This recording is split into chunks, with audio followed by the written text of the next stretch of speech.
Profession dessinateur de presse. Phil Umtenstock est notre invité. Comment allez-vous, Phil ? Ça va. Comment on décide un jour de se dire je vais être dessinateur moi de presse quand je serai grand ? On décide pas. On décide pas. C'est le dessin de presse qui vient à toi de façon étrange et bizarre parce que j'étais pas programmé pour faire ça, quoi. Et un jour, vous avez vu que vous aviez un J'avais bon le coup de truc. crayon. Voilà, j'avais le truc. Je savais qu'un jour peut-être ça allait m'aider à vivre de ma passion.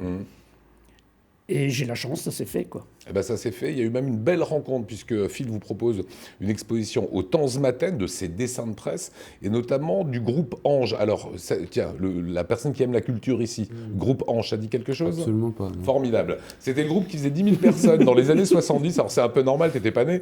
Dans les années 70. Et vous les avez rencontrés. Vous êtes depuis 40 ans. On va voir un dessin d'ailleurs de Ange. Vous êtes depuis 40 ans le dessinateur attitré de ce groupe. Ouais, on va dire ça comme ça, oui. Ouais, je les ai rencontrés tout à fait par hasard.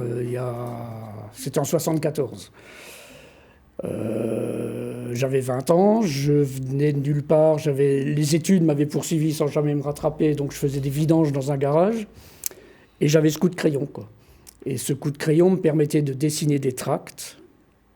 C'était un espèce d'arrangement que j'avais avec l'organisateur des concerts où je rentrais gratuitement en échange du dessin.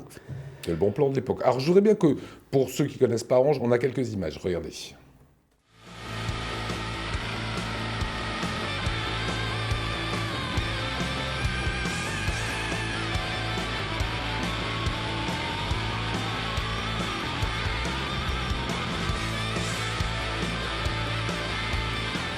Alors le chanteur que vous voyez là avec la grosse barbe, c'est Christian Descamps qui était sur le plateau d'Alsace 20 il y a un petit peu plus de 10 jours. C'était à l'époque 10 000 personnes au Palais des Sports de Lyon. Il tournait en Angleterre, au Japon. C'était des potes des Pink Floyd. Et Ange a dit, et j'adore cette phrase, on est le groupe français le plus célèbre à être passé inaperçu.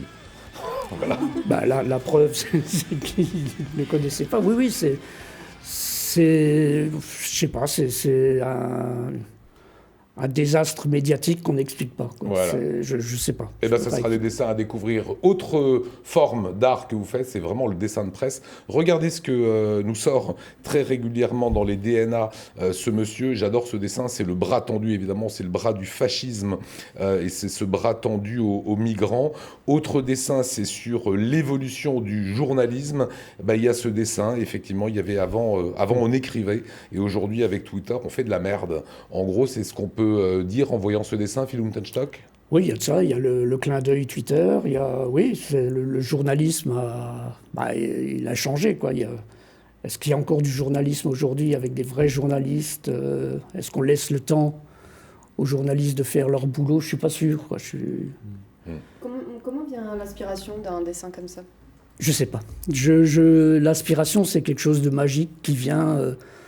On me donne un sujet ou je cherche un sujet et l'inspiration est là. C'est comme expliquer comment on fait de la musique. C'est instantané. Bon, des fois, non, pas toujours. Quelquefois, c'est instantané. Quelquefois, on rame un petit peu pour trouver l'angle. Mais je ne peux pas l'expliquer. Il n'y a pas de méthode. Alors, il y a évidemment pour vous un avant et un après Charlie, un avant et un après Cabu, Wolinski. Ah ben, forcément. Ouais, c'est vrai que ça a changé le métier. Maintenant, Charlie, c'est toujours douloureux, quoi. Ce qui est très douloureux aujourd'hui, c'est que le lendemain des attentats, on était tous Charlie. J'ai l'impression qu'aujourd'hui, on est de moins en moins à être Charlie. En tout cas, on a tous chialé. Et Oui. c'est ce dessin exceptionnel, c'est le vrai anagramme, vous l'avez trouvé. Je ne l'avais jamais perçu comme ça. Comment vous êtes tombé sur ce dessin-là, Phil ? Ça fait partie des choses inexplicables, quoi. Le lendemain de Charlie, on était tous en train de dessiner pour pas trop y penser, finalement. Et en dessinant ce petit bonhomme, où justement il y avait ce panneau « Je suis Charlie », ça m'a sauté à la gueule, quoi. Je peux pas l'expliquer. J'ai vu Charlie chialer, voilà. Phil Umtenstock, dessinateur de presse, illustrateur de dessins à découvrir au Tanzmatten. Vous avez également son site internet, phil-umtenstock.com. Ça a été un plaisir, Phil. Continuez à nous étonner.